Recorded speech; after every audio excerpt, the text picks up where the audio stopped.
সবাইকে শুভেচ্ছা জানাচ্ছি আমার নতুন একটি ক্লাসে।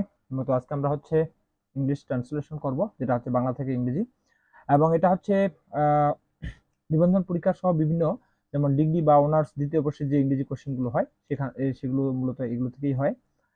তো আমরা আজকে এটা করার চেষ্টা করি। যেমন এখানে বলা আছে বই পড়া একটি চমৎকার অভ্যাস। ঠিক আছে, বই পড়া একটি চমৎকার অভ্যাস। তো বই পড়া, তাহলে রিডিং, রিডিং বুকস। ঠিক আছে, বই পড়া। তো এখানে হয় কথাটা উজ্জ্ব থাকবে, আমি বরাবরই বলছি, তাহলে এই জন্য ইজ নিলাম। তাহলে reading books is an excellent habit, excellent habit. তো এবারে আমরা গঠন স্ট্রাকচারটা একটু বুঝবো। যে আমরা বলতে পারতাম যে রিডিং বুকস ইজ হ্যাবিট, মানে বই পড়া হচ্ছে, বই পড়া একটি অভ্যাস।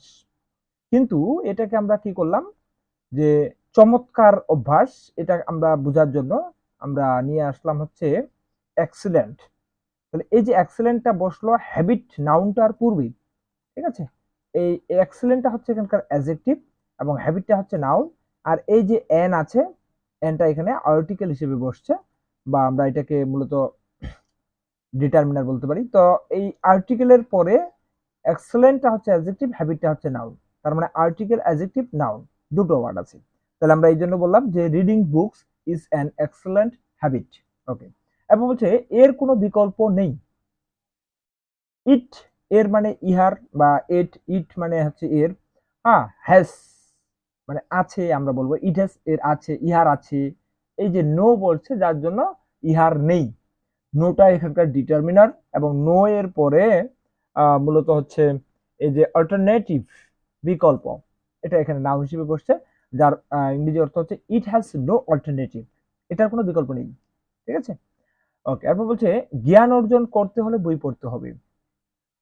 We have to read books, বই পড়তে হবে। We have to read books, বই পড়া প্রয়োজন। কিসের জন্য? To acquire knowledge, to acquire knowledge, জ্ঞান অর্জনের জন্য। তাহলে এই যে পরের অংশটুকু আমরা বলছি বই পড়তে হবে, বই পড়তে হবে, এইটুকু অংশ আমরা এখানে নিলাম। We have to read books, বই পড়তে হবে। কিসের জন্য? এই করতে, মানে তের জন্য আমাদের এখানে টু প্লাস ভার্বের বেস ফর্ম আসবে ইনফিনিটিভ। তে, তে অর্জন, তে অর্জন একোয়ার, এই যে অর্জন, তে মানে টু করতে, অর্জন, একোয়ার, আর এই যে জ্ঞান, জ্ঞান হচ্ছে নলেজ। ঠিক আছে, তাহলে you have to read books to acquire knowledge, মানে হচ্ছে জ্ঞান অর্জন করতে হলে বই পড়তে হবে। অনেকে বই পড়ে না।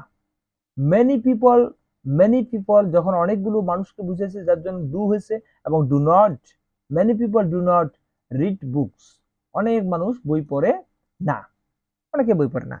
ওকে, তো এরপর বলছে আজকাল, এই আজকালের জন্য আমরা নিব নাও এ ডিস। আজকাল এটা একটা কানেক্টরস বলতে পারি, বা লিঙ্কিং ওয়ার্ড বলতে পারি। তাহলে আজকাল, নাও এ ডিস, ছাত্র ছাত্রীরা মানে স্টুডেন্টস। হুম, রাও বলছি, এই যে রাও, ওর জন্য হচ্ছে আমরা এখানে অলসো নিব।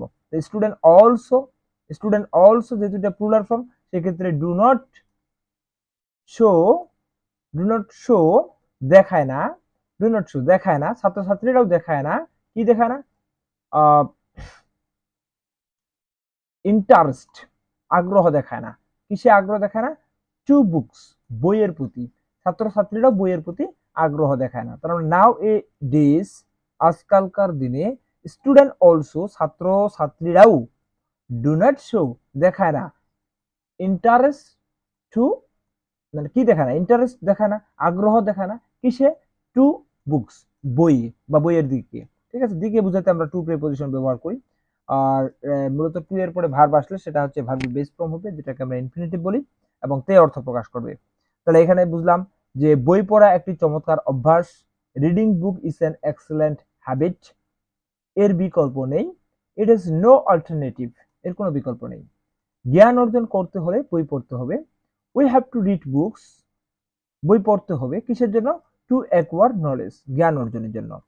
অনেকে, অনেকে বই পড়ে না। Many people do not read books, অনেকে বই পড়ে না। মেনি পিপল মানে অনেক মানুষ, ডু নট রিড বুকস, বই পড়ে না। তো আজকাল, নাওএডেজ, ছাত্ররাও, students also, students also do not show interest to books, বই পড়ার প্রতি আগ্রহ দেখায় না, মানে ছাত্রছাত্রীরাও বই পড়ার প্রতি আগ্রহ দেখায় না। সো এই ছিল হচ্ছে আজকের ক্লাসটি ভালো লাগলে অবশ্যই লাইক কমেন্ট শেয়ার করবেন, আপনার মতামত জানাতে পারেন। তো এতক্ষণ সাথে থাকার জন্য অনেক ধন্যবাদ।